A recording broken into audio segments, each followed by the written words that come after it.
Olá pessoal, vamos dar continuidade então em algumas dúvidas sobre o ato da matrícula, focando agora então no TG1. Uma dúvida muito comum que eu recebo é qual é a diferença entre o pré-projeto e a carta de aceite. É importante esclarecer que a carta de aceite ela é um documento que é um pré-requisito do SEX, tá? Que é comum para todas as engenharias. Então todas as 8 engenharias que nós temos na UFABC, para a matrícula em TG, elas todas têm que entregar a mesma carta de aceite.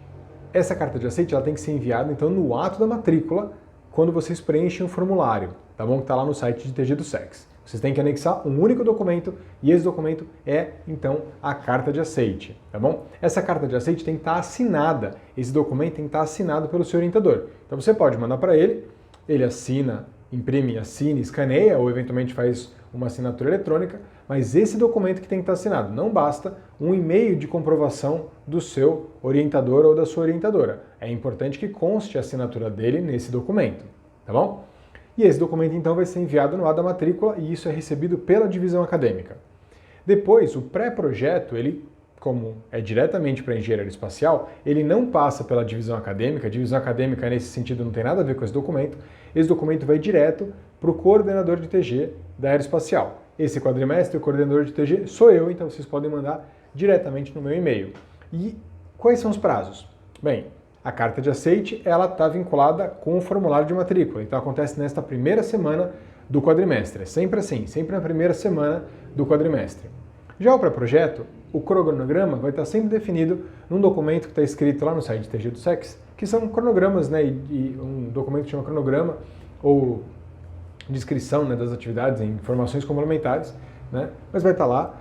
E geralmente quando eu estou na coordenação eu peço para a semana seguinte. Então no caso deste quadrimestre, que é o terceiro quadrimestre de 2021, o envio do pré-projeto vai ser para o dia 24 de setembro, tá bom? Esse documento então, como eu já falei no outro vídeo de matrícula, é um documento mais completo, que tem mais informações, tá?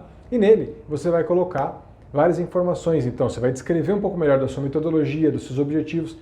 Enquanto que na carta de aceite é um esboço, só mais ou menos o que você pretende trabalhar, o pré-projeto exige mais trabalho, claro, exige mais planejamento, exige que você converse com o seu orientador um pouco mais, né, para vocês definirem o que vai ser feito, como vai ser feito, quais estratégias, se vai ser um trabalho experimental, computacional, se vai ser uma investigação só de revisão bibliográfica, que tipo de dados vocês querem obter, como é que vocês vão analisar, tem um cronograma, como eu já falei lá também no outro vídeo, o cronograma que pede, né, atividade 1, atividade 2, atividade 3, a gente pode pensar, na verdade, como se fosse quais atividades você vai fazer no TG1, quais você vai fazer no TG2 e quais no TG3. A ideia do pré-projeto é você mais ou menos fazer uma expectativa de todo o seu trabalho, tá bom? Uma outra dúvida que eu recebi também, que aproveito para colocar nesse vídeo, é o seguinte: e se meu título precisar mudar ao longo do caminho, eu posso? Sim, claro que pode. Na verdade, eu sempre costumo brincar que o título é como se fosse a cara do seu filho, é o nome que se dá para o seu filho.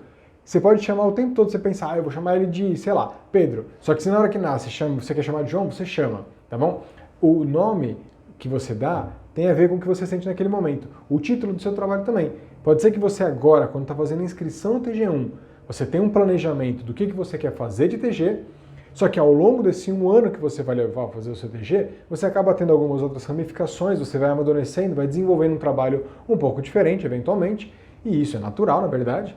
Pode ser que ao final do seu trabalho você tenha um outro nome. É importante deixar claro que o título ele tem que ser extremamente preciso, ele tem que ser conciso, ele tem que ser direto com o que você fez.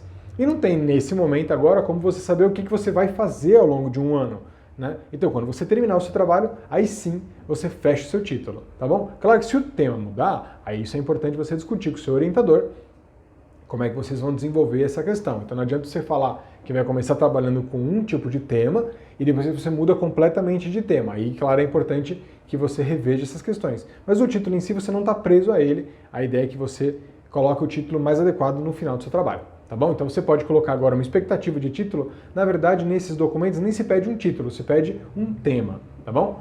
Você coloca lá um tema, alguma expectativa do que você vai trabalhar, e aí o título você define realmente só lá no final, tá bom? Mas eu não quero viajar, quero deixar esse vídeo curtinho, só para focar então nessas questões. De novo, a carta de aceite é enviada na primeira semana, junto com o formulário. Ponto. Isso vai para a divisão acadêmica, processo automático. O próprio projeto você vai enviar até o dia 24 de setembro para o e-mail do coordenador, no caso para o meu próprio e-mail, que a gente vai desenvolver, tá bom? Mas em quadrimestres outros, em geral, você envia isso aí diretamente para o coordenador de TG geralmente na semana seguinte ainda. Não são o mesmo prazo, são 2 documentos diferentes com prazos diferentes. Espero que tenha ficado claro. Qualquer outra dúvida, manda pra gente que a gente responde, tá bom? Bom trabalho, tudo de bom. Vai lá fazer sua matrícula. Tchau, tchau.